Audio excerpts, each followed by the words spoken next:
भैया बहनों, सुबह आफीफ, आप हिंदी में उदिता पाठ 12 पढ़ रहे हैं। उसका शीर्षक है गिरधर की कुंडलियाँ। कुंडलियाँ छंद है, लिखने वाले गिरधर हैं। इसके पहले आपने सुभाष चंद्र बोस पाठ पढ़ा था।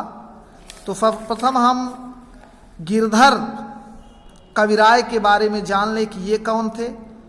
आपने पढ़ा है कि हिंदी में आदिकाल, भक्तिकाल, रीतिकाल, आधुनिक काल आया, उसका वर्णन है।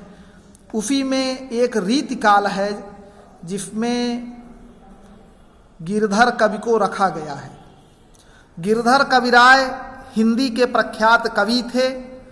इनके समय और जीवन के संबंध में प्रामाणिक रूप से कुछ भी उपलब्ध नहीं है। अनुमान किया जाता है कि वे अवध के किसी स्थान के निवासी थे और जाति के ब्रह्मभट्ट ब्राह्मण थे।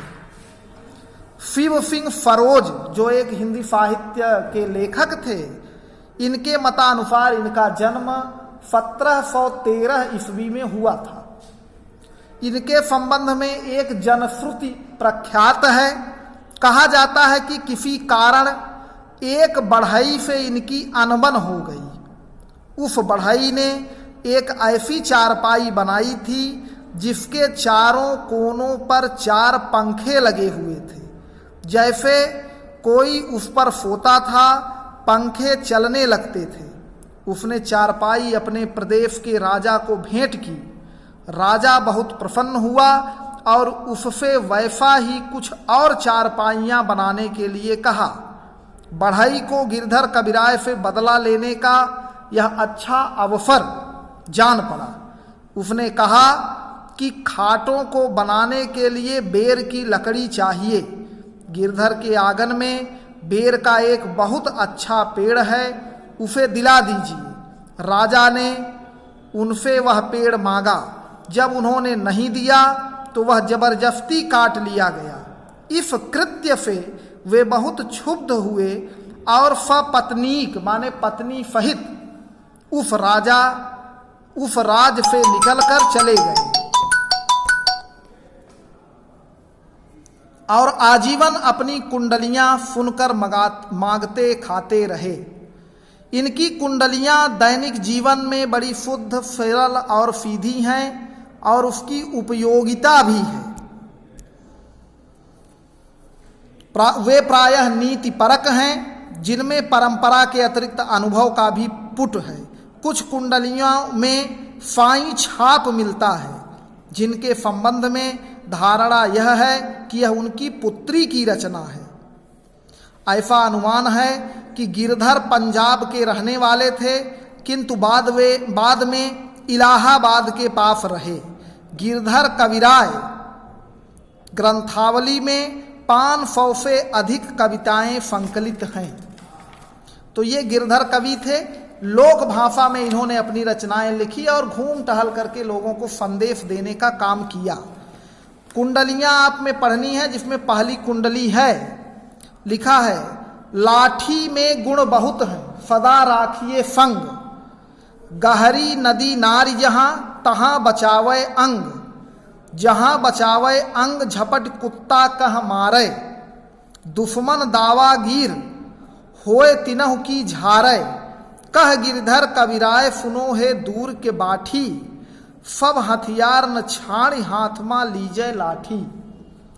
इस कुंडली के माध्यम से गिरधर कविराय ने पुराने समय में जो बूढ़े बुजुर्ग और हर व्यक्ति अपने साथ लिए रहता था, लाठी की महत्ता का वर्णन किए हैं कि किस तरह से हमारे दैनिक जीवन में लाठी उपयोगी होती थी।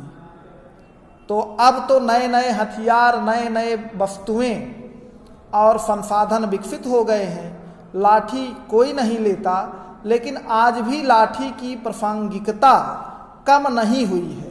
गांवों में आज भी लोग लाठी को रखना अपने साथ पसंद करते हैं। लाठी माने बांस की बनी होती है, लंबी सी, उसी को लाठी कहते हैं। तो गिरधर कविराय कहते हैं कि लाठी में गुण बहुत है, अर्थात बहुत ही महत्वपूर्ण वस्तु होती है लाठी। उसको सदा अपने साथ रखना चाहिए। जहाँ कहीं भी हम जा रहे हों, नदी में नाला अगर पड़ गया तो उसके सहायता से हम नदी और नाले को पार कर सकते हैं और हमारे शरीर की वह रक्षा करती है। तहाँ बचावे अंग, नार माने नाला, जहाँ बचावे अंग झपट कुत्ता कह मारे। आप पैदल जा रहे हैं, पहले संसाधन नहीं विकसित था तो कुत्ते और अन्य जानवर दौड़ा लेते थे, तो व्यक्ति के हाथ में लाठी रहती थी तो उसी के सहारे उस कुत्ते को मार करके भगा देते थे। दुश्मन दावागीर होए तिनकहू की झारे, कोई दुश्मन लड़ाई झगड़ा हो गया तब भी लाठी हमारे काम आती थी। कह गिरधर कबीराय सुनो हे दूर के बाटी, इसलिए गिरधर कवि कहते हैं कि हे जनों, प्रियजनों, सब हथियारों को छोड़ करके अपने साथ लाठी अवश्य लीजिए और रखिए, वह व्यक्तिगत जीवन में बहुत काम आने वाली है।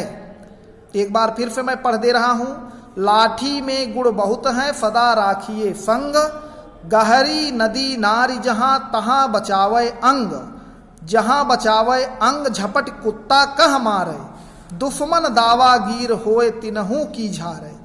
कह गिरधर कबीराय सुनो हे दूर के बाठी, सब हथियार न छाड़ी हाथ में लीजिए लाठी। तो भैया बहनों, गिरधर कवि के बारे में आप पढ़िएगा और इनका पहला जो कुंडलियाँ था, मैंने इसका भावार्थ आपको बताया, इसको भी पढ़िएगा। आगे हम फिर कल अगली कुंडली के बारे में बताएंगे। धन्यवाद।